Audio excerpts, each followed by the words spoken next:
कुठे उगीच का पळताय? अरे कसला भूकंप नाही. अरे मग कसला भूकंप? अरे हा जमिनीचा भूकंप नाही तर व्यवस्थेचा आहे.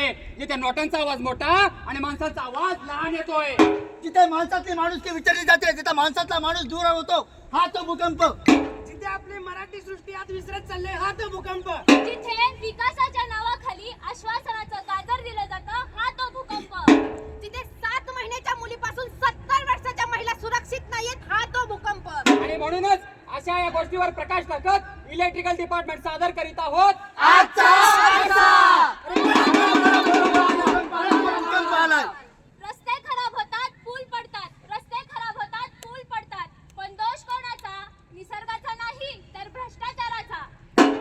म्हणूनच म्हणतोय आज जर प्रश्न विचारला नाही तर उद्या उत्तरच मिळणार नाही. हातात सत्ता आणि खिशात पैसा, पण पायाखाली मात्र साधारण माणूस चिरडला जातोय. गरीब अजून गरीब आणि श्रीमंत अजून श्रीमंत होत चाललाय. हे फक्त नाटक नाही, हे आपल्या आयुष्याचा खेळ आहे. सत्ता म्हणजे सेवा असायला हवी होती, पण आजच्या युगात सत्ता म्हणजे सौदा झालाय. सौदा झालाय. काल जे लोक अन्यायाविरुद्ध लढत होते, आज तेच लोक खुर्चीसाठी मान खाली घालून उभे आहेत. अरे एवढंच काय, या सत्तेसाठी विचार विकले जातात, अभिमान घाण ठेवला जातो आणि याच सत्तेसाठी विचार ही विकले जातात. अरे आज नेता लाचार नाही तर जनता लाचार केली जाते. आश्वासनाने, खोट्या स्वप्नाने आणि भीतीने. आम्हाला अशी सत्ता नको जिथे जनतेला लाचार आणि गुलाम बनवले जाते. जेव्हा बघतीस तू माझ्याकडे, जेव्हा बघतीस तू माझ्याकडे, मला अंधारे झाल्यासारखं वाटतंय. अध्यक्ष महोदय, हे बघा, आज आपण आपल्या भागात एक नवीन प्रकल्प आणलेला आहे, ज्याच्यामुळे गावाखेड्यांना शहरांपर्यंत जोडता येईल आणि एक नवीन मोठा हायवे तयार करता येईल आणि आपल्या गावाखेड्यांचा विकास करता येईल. ओ साहेब, ते तुम्ही नका सांगा मला विकासाचं. अरे रे, समृद्धी महामार्ग, साहेब शक्तीपीठ. अरे शक्तीपीठ महामार्ग हा खूप वेगवान मार्ग होणार आहे. आमचा जीव गेला तरी बदतर, पण आमच्या सुपीक जमिनी आम्ही शक्तीपीठ महामार्गासाठी नाही देणार. अशा या खोट्याड्या आणि लाचार नेत्यांच्या आश्वासनामुळे शेतकऱ्याचा आपल्या मातीशी संबंध तुटतोय. पळा पळा पळा भूकंप आलाय, पळा पळा पळा पळा पळा.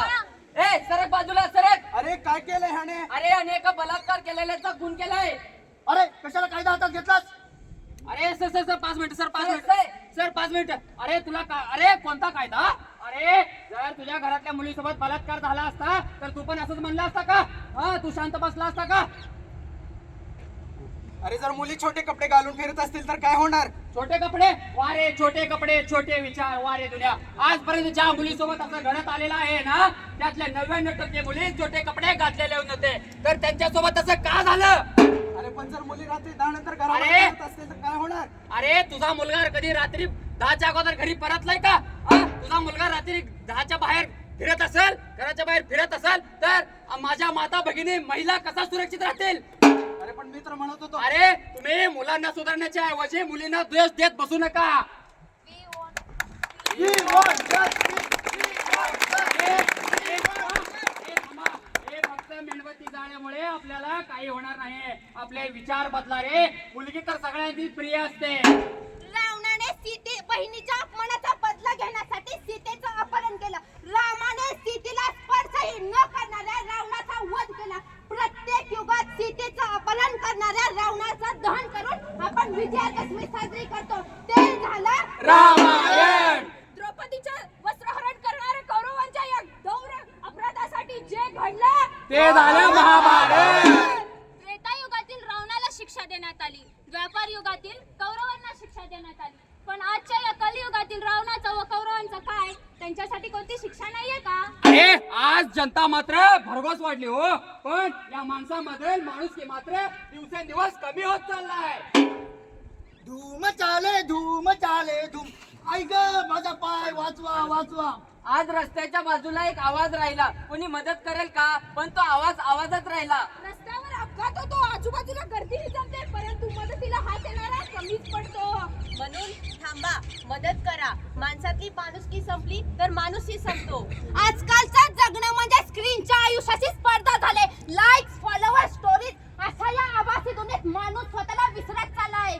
अशा भंगार सोशल मीडियाला बाहेर काढून कधीतरी आई वडिलांच्या बंडू काका. बनवा बनवी, अशी ही बनवा बनवी. बनवा बनवी, अशी ही बनवा बनवी. अरे ओ भैया, ये ऍड्रेस कहाँ का है? ए तू आधी मराठीत बोल. मुझे मराठी नहीं आवत है. मराठी येत नाही? अरे तुमच्या 4-4 पिढ्या या महाराष्ट्रात गेल्या तरी तुम्हाला मराठी नको बोलायला. मुळात भाषा हे संवादाचं माध्यम. आधी जात, धर्म आणि आता भाषा या सर्व घटकांमुळे माणसांमध्ये फूट पडली आहे. फूट पडली आहे, फूट पडली आहे, फूट पडली आहे. खींच मेरी फोटो तो खींच मेरी फोटो, तो खींच मेरी फोटो पिया. अगं किती फोटो काढू तुझे? अहो आज मी नवीन साडी नेसली ना. अरे बाळा, माझा चष्मा तुटलाय. हो गाई आणतो की. अहो लिपस्टिक आणायला जायचं का? हो हो चल ना. अरे बाळा, पण माझा चष्मा.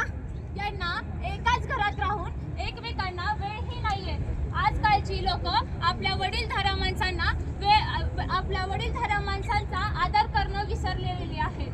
आजकाल या सर्व भावभावनामध्ये माणसामधला भावभावना संपलेला आहे, तर संपर्क तुटलेला आहे. संपर्क तुटला आहे, संपर्क